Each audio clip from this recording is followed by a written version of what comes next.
ٹھیک ہے، تین چار بسم اللہ الرحمن الرحیم، السلام علیکم ورحمۃ اللہ وبرکاتہ۔ معزز خواتین و حضرات، آج کی درس قرآن .com کی یہ لائیو ٹرانسمیشن، ہمارے ساتھ آج جو شخصیت موجود ہیں کسی تعارف کے محتاج نہیں۔ اللہ رب العزت نے آپ کو بے پناہ صلاحیتوں سے، بے پناہ علم سے نوازا ہے۔ ہماری خوش قسمتی یہ ہے کہ آج حضرت نے باوجود اس کے کہ انتہائی مصروف شیڈول تھا، لیکن آج کے واقعے کے حوالے سے جو المناک واقعہ پیش آیا پشاور کے اندر، اور معصوم بچوں کی جانیں لی گئیں، وہ معصوم بچے، ایسے ظالم لوگ نہ جانے کیسے سو لیتے ہیں کہ جو بچے قرآن اور حدیث کی تعلیم حاصل کر رہے تھے، مسجد کے اندر بیٹھے ہوئے، ان کے ساتھ جو ظلم ہوا اور جس قسم کی درندگی کا نشانہ بنایا گیا، اس حوالے سے ہم نے آج اپنے ہمیں خصوصی مہمان حضرت مولانا مفتی طارق مسعود صاحب دامت برکاتہم العالیہ، حضرت سب سے پہلے تو میں آپ کو خوش آمدید کہتا ہوں اور شکر گزار ہوں کہ آپ نے آج اپنی مصروفیات میں سے وقت نکالا۔ حضرت، آج کا جو واقعہ پیش آیا اور جس قسم کی ایک کرب کی کیفیت تھی ہم سب کی، ابھی تو حضرت ڈاکٹر مولانا عادل شہید رحمۃ اللہ تعالی علیہ کی قبر کی مٹی جو ہے وہ گیلی ہے، لیکن اس کے باوجود یہ جو واقعہ ہمارے ساتھ پیش آیا، جو پشاور میں المناک واقعہ پیش آیا ہے، آپ اس حوالے سے اپنے خیالات کا اظہار فرمائیں۔ بسم اللہ الرحمن الرحیم، السلام علیکم ورحمۃ اللہ وبرکاتہ۔ آپ کو معلوم ہے کہ بہت عرصے سے اس طرح کی پیش گوئیاں پہلے سے ہو رہی تھیں کہ ملک کے حالات خراب ہونے والے ہیں اور مختلف قسم کے فرقہ وارانہ فسادات ہونے والے ہیں۔ عقل مند وہ ہوتا ہے جس کے لیے اشارہ کافی ہو اور وہ پہلے سے ہی احتیاطی تدابیر اختیار کر لے۔ تو آپ بتائیے کہ جب ہم انفرادی طور پر کہتے ہیں، گورنمنٹ آپ کو پتہ ہے لوگوں کو اویئر کرتی ہے کہ آپ ماسک چڑھا کے رکھیں تاکہ کرونا نہ ہو جائے، ویکسین لگوائیں بچوں کو تاکہ پولیو نہ ہو جائے، یہ نہ ہو جائے، وہ نہ ہو جائے، یہ سب کام بیماری سے پہلے حکومت ترغیب دیتی ہے۔ لیکن حکومت کا اپنا کردار کیا ہے کہ جب یہ سب چیزیں سب تبصرے کر رہے تھے، جتنے بھی ماہرین ہیں کہہ رہے تھے کہ ملک کے حالات خراب ہونے والے ہیں، فرقہ وارانہ فسادات اور وہی جو ماضی میں ہوتا رہا ہے چند سال پہلے، تو اس کے بعد پھر ایک واقعہ بھی ہوا، مولانا عادل رحمہ اللہ تعالی شہید ہوئے۔ اب اس کے بعد فوراً دوسرا واقعہ ہو گیا کہ جی یہ مدرسے میں بم دھماکہ ہو گیا۔ تو یہ میرا خیال ہے حکومت کی بہت بڑی نااہلی ہے کہ آپ کو پتہ بھی ہے کہ ملک میں کیا ہونے والا ہے اور آپ اس کے لیے پہلے سے انتظامات نہیں کرتے۔ اب یہ کہ لوگ تو ڈر گئے ہیں، لوگ خوفزدہ ہو گئے ہیں کہ وہی دھماکوں کا سلسلہ جو پہلے ہوا تھا وہی دوبارہ نہ اسی ترتیب سے نہ شروع ہو جائے، وہی قتل و غارت کا سلسلہ علماء کی شہادتوں کا۔ تو عوام کیا کرے گی؟ دیکھیں، فرانس نے گستاخانہ خاکے شائع کی ہے، ہم کہتے ہیں عوام سے بھائی فرانس کی مصنوعات کا بائیکاٹ کرو، ٹھیک ہے نا؟ کسی نہ کسی طریقے سے انسان اپنے درد کا اظہار کرتا ہے۔ یہاں جو قتل و غارت کا سلسلہ شروع ہوا ہے، اس میں عوام کیا کرے گی؟ یعنی عوام کیسے تو کیا کرے؟ آپ بتائیں کہ کیا پھر یہی ہوتا ہے کہ اگر اس طرح نہ سلسلہ رکا تو دہشت گردوں کو پھر موقع ملتا ہے کہ وہ جو ہے پھر اب دیکھیں ان حالات میں لوگ ذاتی دشمنیاں بھی نکالنا شروع کر دیتے ہیں کہ جی حالات خراب ہوئے ہیں تو آپ کو جس سے دشمنی ہے آپ نے اس کو مار دیا، اور مشہور یہی ہوگا کہ جی فرقہ وارانہ ایک قتل ہے یا ایک وہی فسادات ملک میں شروع ہو رہے ہیں۔ تو گورنمنٹ کو بہت ہی سیریس ہو کے اس پہ نوٹس لینے کی ضرورت ہے، جو کہ پتہ نہیں گورنمنٹ لے گی کہ نہیں لے گی، یہ تو حکومت ہی جانتی ہے۔ ہمارے پاس سوائے افسوس کرنے کے اور ہمارے پاس کیا آپشن ہے؟ رونے دھونے کے اور دکھڑے سنانے کے؟ تو دعا کرتے ہیں اللہ تعالیٰ جو مدرسے میں طلبہ شہید ہوئے، اللہ ان کی شہادت قبول فرمائے، اللہ شفا عطا فرمائے، اور جنہوں نے یہ کام کیا ان میں جو ہدایت کے قابل ہیں اللہ ان کو ہدایت دے، جو ہدایت کے قابل نہیں اللہ تعالیٰ ان کو تباہ و برباد کرے۔ آمین آمین۔ بے شک اس بات میں کوئی دو رائے نہیں۔ ابھی تک تو ڈاکٹر عادل شہید رحمۃ اللہ تعالی علیہ کے جو قاتل ہیں ان کا کوئی پتہ نہیں لگ سکا، ان کا کوئی سراغ نہیں لگ سکا۔ تو یہ واقعات شاید اسی وجہ سے بار بار ہوتے ہیں کہ جب سزا جزا کا عمل جو ہے وہ نہیں شروع کیا جاتا اور اس پر انصاف کے پورے جو معاملات اور مراحل ہیں ان کو پورا نہیں کیا جاتا، شاید اس وجہ سے یہ معاملات بار بار رونما ہوتے ہیں۔ جی ہاں، بالکل ایسا ہی ہے نا۔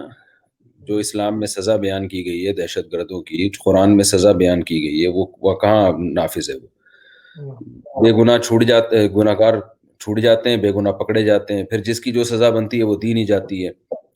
جب کوئی سیاسی مسئلہ ہونا تو فوراً کیس بھی چلتا ہے، مقدمہ بھی چلتا ہے جب اپنے سیاسی مفادات ہوتے ہیں۔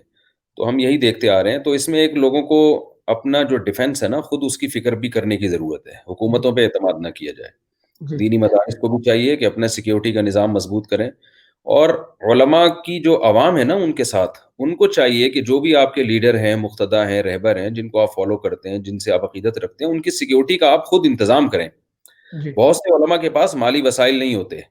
جی وہ لوگ ان کو تانا تو دیتے ہیں کہ ان کے گارڈ کیوں نہیں ہیں. وہ بھائی کہاں سے گارڈ ہوں گے, ان بیچاروں کے پیسے نہیں ہیں. صحیح وہ بات. آپ ان کی ظاہری ٹھاٹ باٹ دیکھ کے اندازہ لگا رہے ہوتے ہو پتہ نہیں یہ کتنے ارب پتی کروڑ پتی ہوں گے. ہمارے مدارس میں وظائف دیکھیں نا, کتنے تھوڑے تھوڑے سے وظائف ہوتے ہیں, بے اس شک. میں وہ ادا کر رہے ہوتے ہیں. تو یہ وہاں جیسے کسی مسجد کے امام ہیں تو مقتدیوں کی ذمہ داری ہے کہ جی وہ امام کے لیے اگر اس کو خطرہ ہے آپ سمجھتے ہیں, تو پھر اس کے لیے سیکیورٹی کا انتظام مقتدیوں کی ذمہ داری ہے. بے شک. تو اسی طرح مدارس میں بھی انتظام ہونا چاہیے, اور یہ جی ہر لوگوں کی ذمہ داری ہے بے کہ شک. وہ اپنے علماء کی سیکیورٹی کا, ان کی حفاظت کا پراپر انتظام کریں. جی حضرت, آپ کی موجودگی کا فائدہ اٹھاتے ہوئے میں ایک سوال, جیسے بھی آپ نے فرمایا فرانس کے اندر جو حضور نبی کریم صلی اللہ علیہ وسلم کے خاکے بنائے گئے اور ان کے سرکاری طور پر اس کی پشت پناہی کی گئی, اور سرکاری عمارتوں کے اندر الیاذ باللہ ان کارٹونوں کو لٹکایا گیا اور لہرایا گیا, اور پوری دنیا کے مسلمانوں کو یہ بتایا گیا کہ آپ ہمارے سامنے, آپ کی کیا حیثیت ہے, آپ کو صرف اس ایک عمل سے پتہ لگ جانا چاہیے. حضرت میں چاہوں گا کہ اس حوالے سے بھی آپ اپنے خیالات سے ہم سب کو مستفیض فرمائیں گے, اور آپ کی رائے اس حوالے سے کیا ہے وہ انتہائی قیمتی ہوگی. دیکھیں, جب میں ایک حدیث میں پڑھتا تھا, سب کو معلوم ہی ہے کہ آیت المنافقی ثلاث, منافق کی 3 نشانیاں, ان میں ایک نشانی ہے کہ جب وہ جھگڑا کرتا ہے تو گالی گلوچ پہ اترتا ہے. تو مجھے اس حدیث کا مطلب سمجھ میں نہیں آتا تھا, تو اب سمجھ میں آتا ہے کہ منافقت جس میں ہوتی ہے نا, منافقت سے یہ اصطلاحی نفاق مراد نہیں ہے. منافقت کا مطلب ظاہر کن بات, ظاہر کچھ اور ہے, آپ کے اندر کچھ اور ہے. تو جب انسان دلائل کی دنیا میں عاجز ہو جاتا ہے, تو جس کی طبیعت میں منافقت ہوتی ہے نا, وہ گالی گلوچ پہ اور ایسی غیر اخلاقی حرکتوں پہ آ جاتا ہے.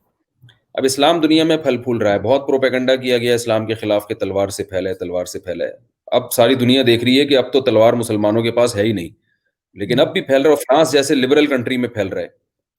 تو ظاہر ہے پھر یہی کچھ, ان کے پاس اب دلائل تو ہے نہیں, اور نعرہ ان کا ہے کہ آزادی ہے رائے. تو ظاہر ہے پھر وہ اسی طرح کی اسلام دشمن قوتیں جو ہے نا, وہ اسی طرح کی حرکتوں پہ اترتے ہیں, غیر اخلاقی خاکے بناؤ, یہ تاکہ مسلمانوں کے جذبات کو جو ہے وہ ان سے کھیلا جائے.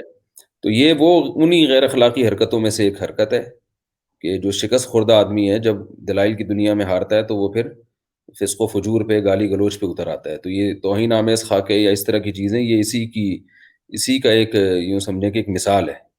جی حضرت, یہ جو کہا جاتا ہے فریڈم آف سپیچ کا جو ایک سہارا, جھوٹا سہارا لیا جاتا ہے, اور بار بار آزادی اظہار رائے کے حوالے سے بات کی جاتی ہے کہ ہم نہیں روک سکتے کیونکہ ہمارے ملک کے اندر فریڈم آف سپیچ ہے, آزادی اظہار رائے ہے. تو حضرت سوال یہ ہے کہ اگر آزادی اظہار رائے ان کے ملک میں ہے, اور ان کے ملک میں ہولوکاسٹ پر کوئی بات نہیں کر سکتا, کسی اور مذہب کی جتنے بھی, ہمارے لیے تو سب ہمارے لیے محترم ہے اور ہمارے لیے قابل احترام ہے, ہمارا تو یہ عقیدہ ہے کہ دین ان کے بغیر نامکمل ہے, لیکن حضرت جب ان کی شخصیت پر کوئی بات نہیں کر سکتا, چاہے آزادی اظہار رائے ہی کیوں نہ ہو, تو پھر کیوں بار بار حضور نبی کریم صلی اللہ علیہ وسلم کی ناموس پر اور ان کی حرمت پر, ان کی عزت پر بار بار حملہ کیا جاتا ہے؟ یہ کیوں کر بار بار ہوتا ہے؟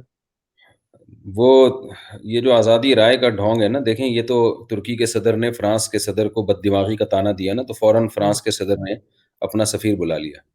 جی اب سوال پیدا ہوتا ہے, آزادی رائے کا حق تو پھر ترکی کے صدر کو بھی ہے نا کہ وہ کسی کو بد دماغ کہہ دے, تو اس میں کیا جا رہا ہے؟ کوئی گورنمنٹ کی طرف سے پابندی تو نہیں ہے, لوگ ایک دوسرے کو صبح شام یہی کہہ رہے ہوتے ہیں تم بد دماغ ہو, تمہارا دماغ خراب ہے. تو اب جب فرانس کا صدر اپنی توہین برداشت نہیں کر پا رہا اور اس کو آزادی رائے میں داخل نہیں کر رہا ہے, حالانکہ فرانس کے صدر کو فالو کرنے والے لاکھوں لوگ ہوں گے, بہت زیادہ, تو پھر یہ سوچا جائے کہ جس شخصیت کو کروڑوں اربوں لوگوں نے فالو کیا ہے, رسول اللہ صلی اللہ علیہ وسلم کو, اور فالو بھی بہت زیادہ کیا ہے, اور ان کے نام پہ زندگیاں تبدیل کر دی ہیں, تو ان کی شان میں گستاخی بھی صرف زبانی نہیں بلکہ خاکے بنا کے گستاخی کرنا, جو اس سے زیادہ گستاخی کی کوئی قسم ہو نہیں سکتی. تو اس گستاخی کو کیسے برداشت کیا جائے گا؟ تو اگر برداشت کیا جائے گا تو پھر ہلکی گستاخی برداشت کی جائے گی. پھر فرانس کے صدر کو اگر بد دماغی کا تانا دیا تو فرانس کے صدر کو خوش ہونا چاہیے, ایوارڈ دینا چاہیے ترکی کے صدر کو کہ ماشاءاللہ آپ نے آزادی رائے کا حق ادا کر دیا. تو اور اگر یعنی بے ادبی جائز ہے یا بے ادبی ناجائز ہے یا کسی کی توہین ناجائز ہے تو پھر اس یعنی سب سے زیادہ اس بات کے لائق رسول اللہ صلی اللہ علیہ وسلم کی شخصیت ہے کہ آپ دین کو پھر جو ہے نا قانون سازی ہو، کیونکہ آپ کو جتنا فالو کیا جا رہا ہے اور جتنے لوگوں کے جذبات آپ کے ساتھ ہیں اور دلی محبتیں اور عشق محبت آپ کے ساتھ ہے، اتنا کسی شخصیت کو اس کائنات میں پروٹوکول ملا نہیں ہے. تو یہی ہے. اور باقی جو آپ نے سوال پوچھا نا یہ کر کیوں رہے ہیں، تو وہ جو میں نے وجہ بتا دی کیوں کر رہے ہیں آپ کو. جی حضرت، آپ کو یقینی طور پر اس وقت کہیں جانا بھی ہے، جلدی بھی ہے، ہم آپ کے شکر گزار ہیں، اس کے باوجود بھی آپ ہمارے اس پروگرام میں تشریف لے کر آئیں. حضرت ایک آخری سوال آپ سے میں پوچھنا چاہوں گا، اور وہ یہی اس حوالے سے ہے کہ حضرت آپ کی رائے اس حوالے سے انتہائی قیمتی ہوگی کہ یہ سب کچھ تو ہوا، ہم شاید ایکسپیکٹ بھی کر رہے تھے کہ یہ سب کچھ ہوگا اور بار بار ہو رہا ہے، ایک بڑے عرصے سے ہوتا چلا جا رہا ہے. OIC کہاں ہے؟ 56 اسلامی ممالک کہاں ہیں؟ ان کی قیادتیں کہاں ہیں؟ کیوں کر وہ ان کی طرف سے وہ ریئیکشن نہیں آ رہا جو کہ ایک آواز ہونی چاہیے تھی، یکجہتی ہونی چاہیے تھی. اس حوالے سے تو کم از کم پوری دنیا کے مسلمان اکٹھے ہو سکتے تھے اور ان کے سربراہان اکٹھے ہو سکتے تھے. وہ سربراہان کہاں ہیں؟ اس OIC کا مقصد کیا تھا بنانے کا؟ اور اگر وہ مقصد پورا نہیں ہو رہا تو پھر اس کے رہنے کا کیا مقصد ہے؟ حضرت اس حوالے سے آپ اپنے خیالات سے. دیکھیں میرے پاس نا دن رات لوگ اس قسم کے سوال پوچھتے ہیں. ایک صاحب کا فون آیا، مجھے کہنے لگا کہ میں جب بھی اپنے گھر آتا ہوں نا تو میری بیگم مجھ سے لڑتی ہے، تو میں کیا کروں؟ میں نے کہا پولیس کو بتائیں. ٹھیک ہے نا، یعنی مطلب یہ کہ یہ تو اس کا قصور ہے نا، تو مجھ سے کیوں پوچھ رہے ہیں؟ تو یہ تو OIC سے آپ ان لوگوں سے انٹرویو لیں کہ بھئی آپ یہ ایسا کیوں کر رہے ہیں، یا اسلامی ملکوں کے سربراہان سے آپ انٹرویو لیں، اور میں بھی جو جواب ملے مجھے بھی بتائیں، میری بھی نالج میں اضافہ ہوگا. ٹھیک ہے نا. تو یہی سوال تو ہم تو کب سے پوچھ رہے ہیں کہ جواب. اب ایک میں طریقہ بتاتا ہوں ان کو بلانے کا طریقہ کیا ہے. یہ لوگ نہیں آئیں گے تو ان کو برا والا کہنا شروع کر دیں تو پھر آئیں گے انشاءاللہ. یہ ٹھیک ہے، تو پھر آئیں گے یہ آپ سے بات کریں. جی جی جی صحیح. جزاکم اللہ خیر فی احسن الجزاء. حضرت بہت بہت شکریہ، آپ نے اپنی مصروفیات میں سے وقت نکالا، آپ کا سفر بھی تھا، آپ نے ایک جگہ پر جانا بھی تھا. میں آپ کا انتہائی شکر گزار ہوں. اللہ نے شائع کریں آپ، پھر یہ آئیں گے انشاءاللہ. جی ہاں، یہ حضرت واقعی آپ نے ایک یونیک آئیڈیا دیا، اور میرے خیال میں اس پر عمل بھی ہونا چاہیے کہ اگر ان کے خاکے جاری ہوں گے اور وہ بھی مذاقیہ خاکے ان کے، تو شاید تب ان کو کوئی نہیں آئیں گے. ٹھیک ہے نا، بڑے اہتمام سے. ٹھیک ہے نا. جی ہاں بالکل. وہ تو حضرت ان کے بارے میں تو کوئی مذاقن گفتگو کر دے تو شاید اس کو ملک بدر کر دیا جاتا ہے، لیکن پتہ نہیں کیوں نہیں امام الانبیاء جناب محمد الرسول اللہ صلی اللہ علیہ وسلم کی شان میں بار بار گستاخیاں ہو رہی ہیں اور کسی کے کان پر جوں تک نہیں رینگتی. بہرحال حضرت میں انتہائی شکر گزار ہوں، آپ اپنی مصروفیات میں سے وقت نکال کر تشریف لے کر آئے. جزاکم اللہ خیر فی احسن الجزاء. السلام. وعلیکم السلام ورحمۃ اللہ وبرکاتہ. معزز خواتین و حضرات، ہمارے ساتھ موجود تھے مولانا مفتی ڈاکٹر طارق مسعود صاحب. حضرت کا ہم شکر گزار ہیں کہ وہ اپنی مصروفیات میں سے وقت نکال کر یہاں تشریف لے کر آئے. انتہائی کربناک کیفیت ہے، ایک انتہائی مشکل وقت ہے. جیسے کہ میں نے پہلے تذکرہ کیا اپنی گفتگو میں جب حضرت سے سوال کر رہا تھا کہ ابھی تو ڈاکٹر مولانا عادل شہید کی قبر کی مٹی گیلی ہے، اور ایک اتنا کربناک اور اتنا المناک حادثہ پیش آیا، وہ حادثہ جس نے ہماری روح تک کو ہلا کر رکھ دیا. کوئی سوچ سکتا ہے کہ اسلامی جمہوریہ پاکستان کے اندر، ایک اسلامی فلاحی ریاست کے اندر، مسجد کی اندر اور حدیث کے اسباق پڑھتے ہوئے خود کچھ یعنی ایک دھماکہ ہوا، اور جس جگہ پر احادیث کی کتب تھی، جہاں قرآن موجود تھا، جہاں احادیث موجود تھی، جہاں چھوٹے چھوٹے معصوم بچے بھی موجود تھے، جہاں دین کے طالب علم موجود تھے، ان کو نشانہ بنایا گیا. یہ درندگانہ یہ جو حرکت ہے، اس کو کسی صورت بھی نہیں معاف کیا جا سکتا. لیکن یہ سوال ارباب اختیار کے لیے ہے. یہ سوال ہے کہ آپ کہاں ہیں؟ اگر کچھ دن قبل ہماری ایک بزرگ شخصیت حضرت ڈاکٹر مولانا عادل صاحب کو شہید کر دیا گیا، ان کے قاتلوں کا ابھی تک کسی کو علم نہیں ہوا، اور شاید جو آج کا واقعہ پیش آیا ہے یہ اسی واقعے کی ایک کڑی ہے.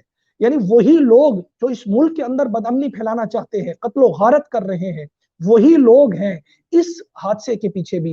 اور جب ہم یہ سمجھتے ہیں کہ وہ لوگ یہ چاہتے ہیں کہ اس ملک کے بارے میں ایک ایسی خبر بنے جو پوری دنیا کے سامنے آئے کہ یہ ملک کے اندر روزانہ بم دھماکے ہو رہے ہیں، لوگوں کے جان و مال کی کوئی حفاظت نہیں کی جا رہی، جب یہ باتیں دنیا کے میڈیا کے سامنے آئے گی تو آپ سوچ سکتے ہیں، سمجھ سکتے ہیں کہ اس ملک کی کیا سچویشن دنیا کے سامنے اور یا کیا تصویر دنیا کے سامنے جائے گی۔ اگر ہم یہ چاہتے ہیں کہ ہم دنیا کے سامنے اپنا ایک مثبت کردار پیش کریں تو سب سے پہلے اداروں کو، سیکیورٹی اداروں کو، ان تمام قاتلوں کو پکڑنا ہوگا۔ یہ کوئی بات تو نہیں کہ ہر طرف سے ایک جواب آ جاتا ہے کہ ہمیں اس واقعے پر بڑا افسوس ہے، یہ ایک عظیم سانحہ ہے۔ کیا یہ عظیم سانحہ کہہ دینے سے یا المناک واقعے کو بیان کر دینے سے ان لوگوں کی ذمہ داری سے وہ فارغ ہو چلے؟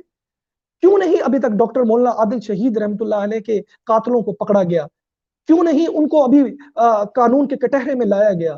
اور آج یہ جو المناک واقعہ پیش آیا، اس المناک واقعے کی جتنی بھی مذمت کی جائے، جتنی بھی مذمت کی جائے اتنی کم ہے۔ یقیناً اس وقت دشمن کے ریڈار میں یا دشمن کے ہاتھ میں جو قتل کا آلہ ہے وہ صرف علماء، مدارس، اہل مدارس، طلباء کے لیے ہے۔ آج جو معصوم بچے شہید ہوئے، کیا آج حکومت کو نہیں چاہیے تھا کہ وہ اس وقت یہ بتاتے تو صحیح کہ یہ اس کے پیچھے ہے کون، کرنے والا کون ہے، یہ کس کی سازش ہے؟ لیکن ہمیں کوئی جواب نہیں ملتا۔ شاید یہی وجہ ہے کہ یہ واقعات یکے بعد دیگرے ہو رہے ہیں۔ ہمیں اس بات سے کوئی غرض نہیں ہے کہ اس وقت اقتدار میں کون ہے اور کون آنا چاہیے یا کس کو آنا چاہیے۔ ہمیں ایک بات سے غرض ہے اور وہ یہ ہے کہ جو علماء کے قاتل ہے، جو طلباء اور مدارس والوں کے قاتل ہیں، ہم یہ اپیل رکھتے ہیں اور یہ مطالبہ رکھتے ہیں کہ ان لوگوں کو دنیا کے سامنے لایا جائے۔ ان کو بار بار جو وہ جرم کر رہے ہیں، جو وہ ظلم کر رہے ہیں، ان لوگوں کو کیوں نہیں پیش کیا جاتا؟ جب تک قانون کی جزا اور سزا کا عمل ہمارے قانون میں نہیں ہوگا، اس وقت تک یہ مت سوچئے کہ ہمارے ملک کے اندر امن آئے گا۔ آج کبھی ایک عالم دین کو، کبھی دوسرے عالم دین کو، اور پھر مدارس کے اندر، اور مدارس کو جن کو پہلے ذمہ دار ٹھہرایا جاتا تھا اس سارے واقعات کا، آج تو وہ خود وکٹم ہے۔ آج تو ان سے پوچھے تو صحیح کہ تمہارے ساتھ یہ ظلم کیوں کر پیش آیا؟ ان سے کوئی سوال تو پوچھے کہ تمہارا جرم کیا تھا؟ ان معصوم بچوں کا جرم کیا تھا جن کے ہاتھ میں قلم تھی؟ ان معصوم بچوں کا جرم کیا تھا جو قال اللہ اور قال رسول اللہ کی صدائیں مسجد کے اندر اور مدرسے کے اندر بلند کر رہے تھے؟ آج ان کا کوئی پرسان حال نہیں ہے، ان سے کوئی سوال پوچھنے والا نہیں ہے، انہیں کوئی گلے سے لگانے والا نہیں ہے، ان کو کوئی دلاسا دینے والا نہیں ہے، ان کی چوٹ پر، ان کے زخم پر کوئی مرہم رکھنے والا نہیں ہے۔ جب اس ملک کے اندر سکول، کالج اور یونیورسٹیز کے اندر ہمارے ہی وہ بھائی ہیں، ہماری ہی وہ بہنیں ہیں، اس ملک کے جس بازار، کوچے، گلی، نگر میں جہاں جہاں بھی بم دھماکے ہوئے وہ سب ہمارے اپنے تھے، لیکن وہاں ہم بھی روئے تھے۔ لیکن آج ہم اہل مدارس اکیلے رو رہے ہیں، ہمارے اس غم میں ہمارے ساتھ شریک کوئی نہیں ہے۔ اور اگر غم میں شریک ٹھہرنا ہے، اگر ہمارے غم میں ہمارا برابر ساتھی بننا ہے تو اس کے لیے ضروری یہ ہے کہ ان قاتلوں کو کٹہرے میں لایا جائے، کیفر کردار تک پہنچایا جائے، ان کو سزائیں دی جائیں جنہوں نے علماء کا قتل کیا، بے قصور علماء کا قتل کیا، بے قصور طلباء کا قتل کیا، بے قصور اہل مدارس کا قتل کیا اور شہید کیا، بار بار یکے بعد دیگرے۔ یہ کوئی چھوٹا واقعہ ہے؟ پشاور شہر کے مرکزی بازار کے اندر اگر ایک مدرسے کے اندر حملہ ہوتا ہے تو کیا یہ چھوٹا واقعہ؟ اور کیا اس کو ہم ایک عام واقعے کی طرح بھول جائیں چند دنوں کے اندر؟ اس ملک کی بقا اور اس ملک کی سالمیت میں اتنا ہی کردار علماء، طلباء، اہل مدارس کا ہے جتنا کردار سکول، کالجز اور یونیورسٹیز کے اسٹوڈنٹس کا ہے۔ ہم اتنے ہی سٹیک ہولڈرز ہیں جتنے سکول، کالج اور یونیورسٹیز کے اسٹوڈنٹس ہیں۔